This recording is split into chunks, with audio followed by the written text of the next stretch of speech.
처음에 김정은이가 김일성 경기장에서 처음으로 반 것 같아요. 김정은이가 초기에는 민주화된 나라들의 복지 정책이나 사회 이미지를 모방하려고 했거든요. 그렇게 안 되거든요. 왜? 통치자를 보호하고 있는 이 울타리를 깨지 못하는 거예요. 그걸 깨는 순간 자기가 자멸하는 길이거든요. 총정치국장이었던 항명수라고 있어요. 항명수가 경질된 원인은 북한 노동당 서기실을 김정은의 보고 라인을 올려버리는 이게 전소됐으니까 서기실을 이용해서 보고 문건을 올리겠다. 이를 보고 올려야 되거든요. 김정은이가 좀 오리고 하다 나니까 허물없이 된 거예요. 김정은이가 대노해가지고 노동당에 존엄 있게 대하라 이렇게 된 거예요.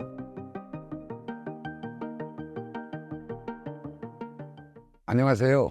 저는 2015년도 1월 달에 대한민국으로 기진을 했고요. 경력에 대해서 이야기해 드린다면 제가 북한군에서 11년 동안 군복무를 했어요. 이게 아시겠지만 대한민국 언어로 이야기하면 드론 부대에 있었어요. 그리고 김일성종합대학을 졸업하고 그 불어 불문학을 전공했어요. 그러다 나니까 북한 예무성 6국가 7국에서 업무를 보고 그리고 2013년도에 베트남 주재 북한 대사관 서기관으로 활동을 하다가 대한민국으로 왔습니다. 북한 외교관 출신이라고 들었습니다. 북한 외무성은 어떤 곳이고 외교관은 어떻게 되셨나요?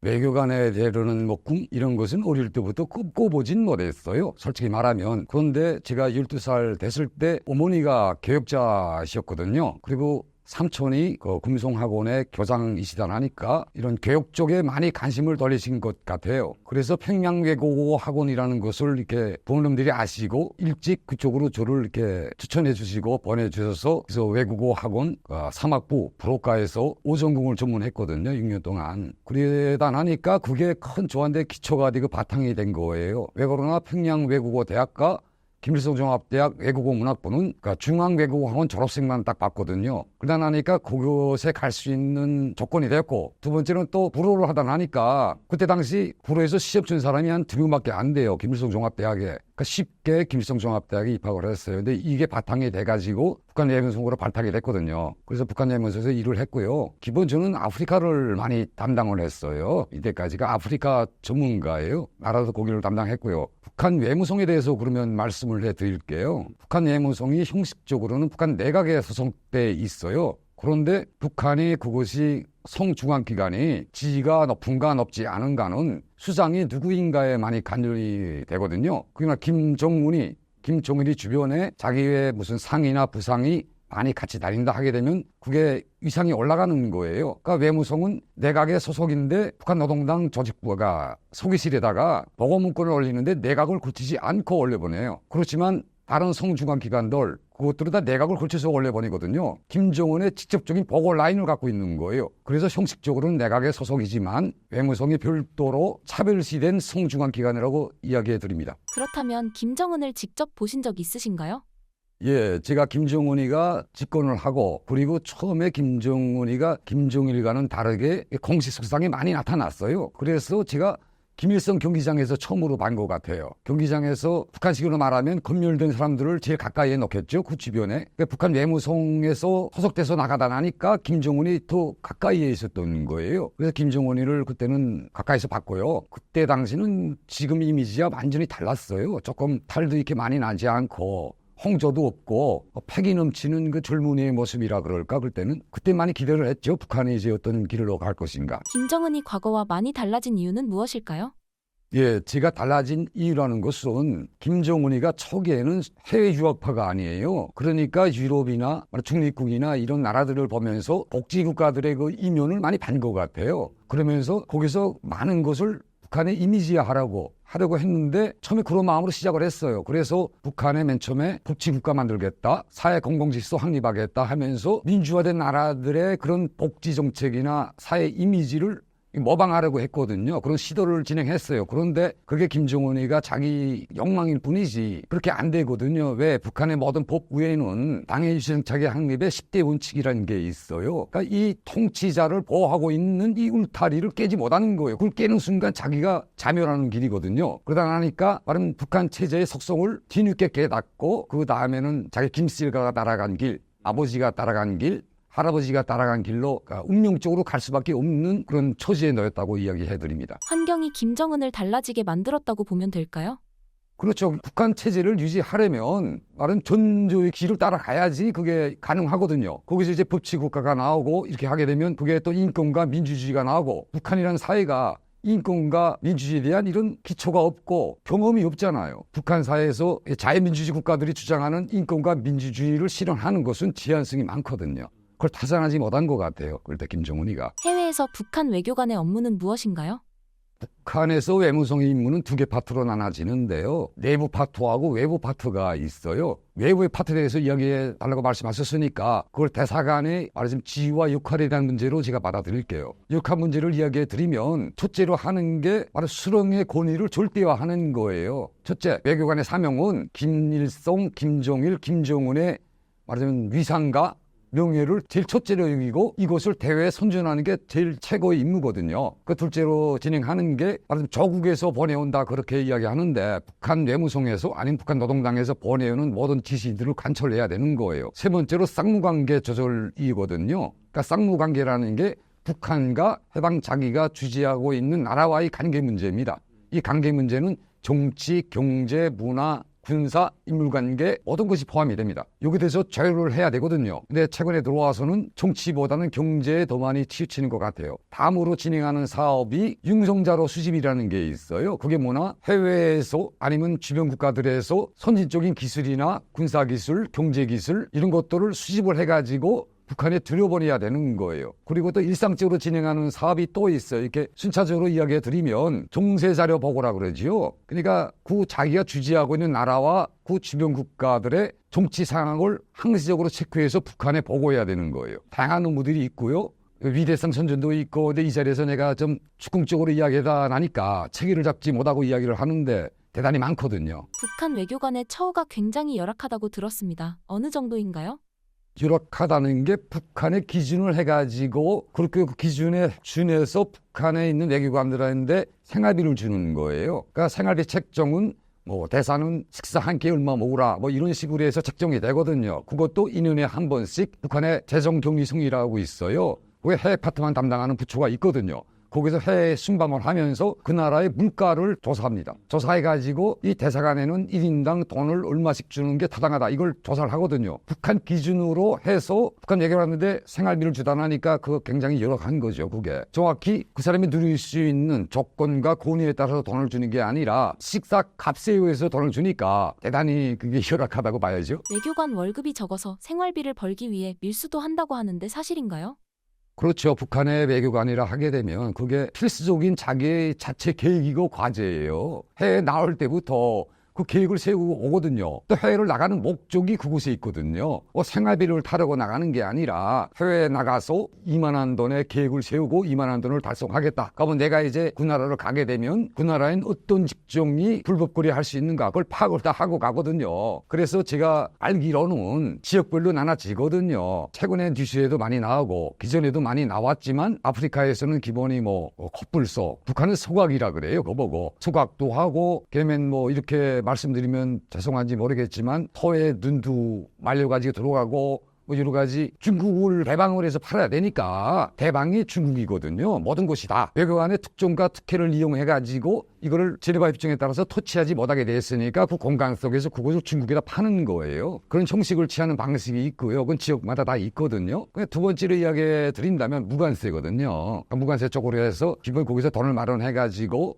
그걸 종자라고 이야기를 해요. 북한 외교관들은 종자를 마련해야지 이제 다음 탕에 나올 때 로비를 주고 나올 수 있는 그 돈이 되는 거예요. 또 북한에 들어가게 되면 무조건 3년은 있어야 되거든요. 3년에 북한에 있어야지 교대를 하거든요. 그러니까 3년 동안 북한에서 생활을 할 수 있는 투축된 돈과 로비를 마련하자면 해외에 나가서 많이 불법 활동이라 그러긴 그렇고 활동을 많이 불려야겠죠. 그런 측면에서. 외교관님께서 탈북하게 된 계기가 궁금합니다. 탈북 계기를 전해주신다면요? 제가 통속적으로 이야기해 드린다면 이게 외교관들은 대한민국이 어느 정도 잘 살고 대한민국의 정치적 위상이나 경제적 위상이 어느 정도 높은가를 다 인지하고 있습니다. 인지하고 있는데 북한에서나 여기서나 제일 소중한 게 저희 가족이잖아요. 가정이고 그거를 깰 수가 없는 거예요. 내가 이제 자유민주주의를 동경해서 탈북하는 순간 북한에 있는 가족들은 모두 시골로 추방이 되든지 생활 수준이 열악해지거든요. 더 위험하면 그 법적 처벌의 수에 따라서 더 험한 데도 갈 수 있고요. 그게 제일 두려운 거예요. 그게 연자제라고 이야기하죠. 다음으로 생각한다면 그런 감정들이 축적돼 오다가 어떤 과정 속에서 이렇게 말씀드려서 뭐 불편해 하시는 분도 있겠지만 이게 위험이 자기한테 와 닿아야 그게 행동으로 실현이 되는 거예요. 그전에는 모든 사람들이 참고 인내하는 거예요. 참고 인내하다가 어느 수위에 도달하게 되면 그 수위에서 폭발하는 거예요. 폭발하고 그 다음에 결심을 하는 거죠. 이렇게 길게 말씀드리는 게 이게 즉흥적인 이런 감정에서 귀순이나 망명을 선택하는 게 아니라 이때까지 모든 축적된 감정이 있다가 그게 어느 순간에 수준을 초과하게 되면 그 다음엔 행동으로 실현해 옮기는 거예요. 그렇다면 외교관님은 감정이 터지게 된 계기가 있나요?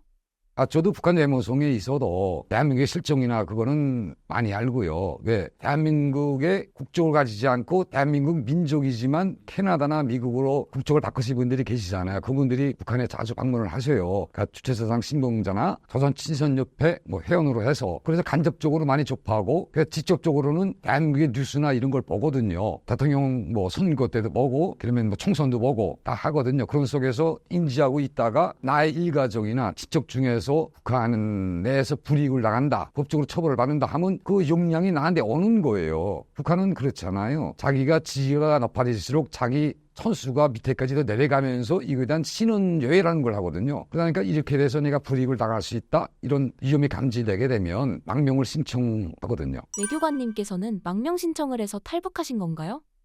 그렇죠. 근데 이렇게 오지 않는 분도 계실 거예요. 여러 가지로 북한 내부에서부터 오라고 결심을 해가지고 체계적으로 준비해서 오시는 분도 제가 봤어요. 실질적으로 말해서 대한민국에 자기 짐을 다 가지고 오신 분도 계시잖아요. 컨테이너로. 이런 분들은 준비를 주도심이라게 한 2, 3년 하셨겠죠. 이런 부류에 말하자면 우리보다는 좀 더 영리한 분들이 계시는 것 같아요. 최근에 외교관뿐만 아니라 엘리트들도 많이 탈북을 하고 있는데요. 그 이유가 있을까요?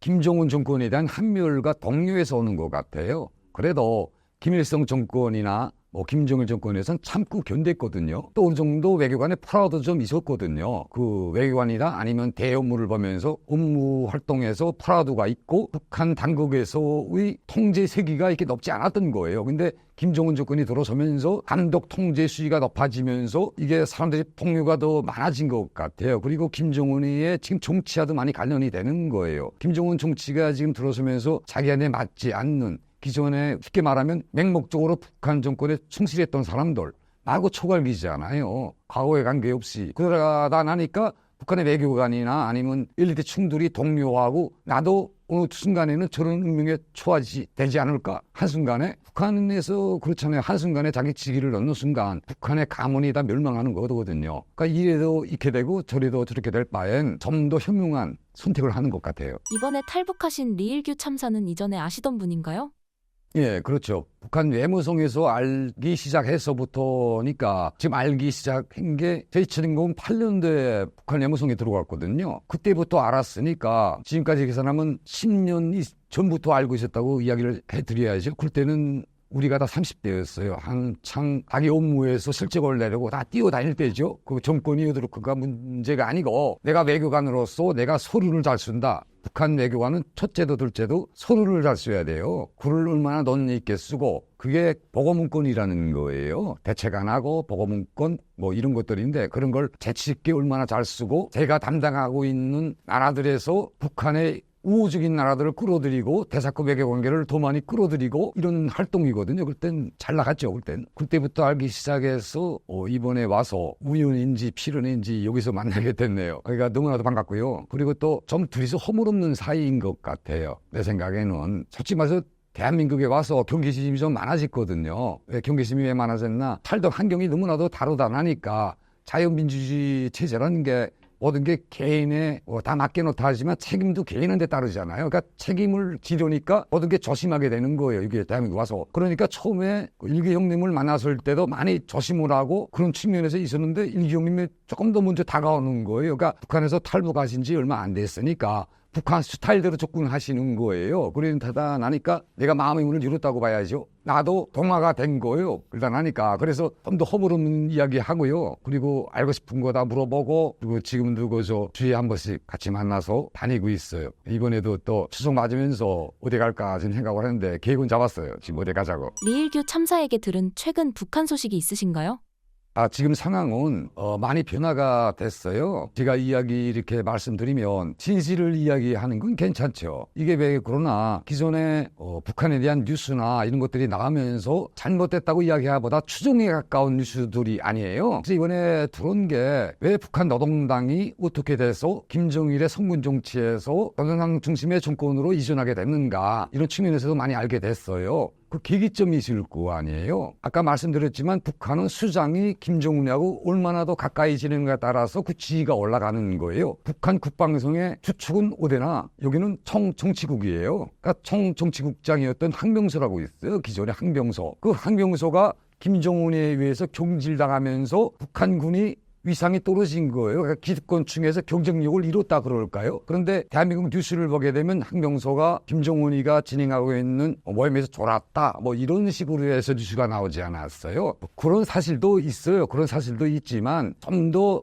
심하게 항명서가 경질된 원인은 북한 국방성에는 거기에도 김정은한테 보고를 올리는, 우리가 대한민국이 보고문건을 올린다고 그러잖아요. 보고문건을 올리는 이런 부처가 있어요. 이런 부처가 있는데 순간에 이 부처가 전소된 거예요. 그러면 김정은한테 올리려면 우선 컴퓨터도 있어야 되고 기존까지 데이터베이스가 다 있어야 될 거 아니에요. 이게 다 소각된 거예요. 일단 나니까 항명서가 김정은이가 좀 오리고 하다 나니까 허물없이 된 거예요. 허물없이 이야기하면서 북한 노동당 서기실을 우리가 북한의 김정은의 보고 라인을 올려버리면 이게 전소됐으니까 서기실을 이용해서 보고 문건을 올리겠다. 이를 보고 올려야 되거든요. 상황에 대해서. 그러다 나니까 김정은이가 대노해가지고, 아니 북한 노동당이 너희가 임시로 사용하는 그런 부처냐, 그런 실이냐, 노동당에 존엄 있게 되어라, 이렇게 된 거예요. 그 과정 속에서 그게 문제가 크게 번져지면서 노동당이 고니와가지고 생활총화, 그러니까 세포총회를 진행한 거예요. 그게 엄청나게 큰 거거든요. 그래서 항명서가 경질된 거예요. 그런 과오로 해서 그렇게 되면서 점차적으로 북한에서 군의와 위상이 조화되고 북한 노동당으로 이게 이전이 된 거예요. 그러니까 주도 세력이 이전이 된 거죠. 북한을 북종의 주도 세력이 이전이 된 거란 말이죠. 그 다음부터 노동당이 힘을 얻고서 이제부터는 북한의 각 부처들에 대한 여해나 컨트롤을 진행하려고 또 시작을 하거든요. 김일성 때 그런 일이 있다가 김정일 때 이게 다 죽었다가 다시 또 부활이 한 거예요. 여기에 지금 그게 미치는 게 북한 외무성까지 왔다 그러더라고요. 북한 노동당에도 국제부라는 게 있어요. 국제부가 원래는 북한 외무성을 컨트롤하지 못해요. 자기 사명이 틀려요. 그런데 북한 국제부가 자꾸만 외무성의 사업에 간섭을 하고 컨트롤하려고 그러거든요. 이런 관계 속에서 그게 이전이 되는 거예요. 그리고 두 번째로 더 말씀드리면 북한의 MZ세대가 변화하기 시작한 거예요. 그러니까 변화라는 게 뭐냐, 기존에는 북한의 관료주적인 이런 업무 태도가 있어요. 그러니까 일반 평민들보다도 북한의 행정 시스템에 대해서 이야기해 드리는 거예요. 그러니까 행정 시스템에서 무조건적인 복종 정신이 있어야 되거든요. 자기 상사에 대한. 그런데 그 관례가 깨지기 시작한 거예요. 그러니까 여기 말하면 인턴이나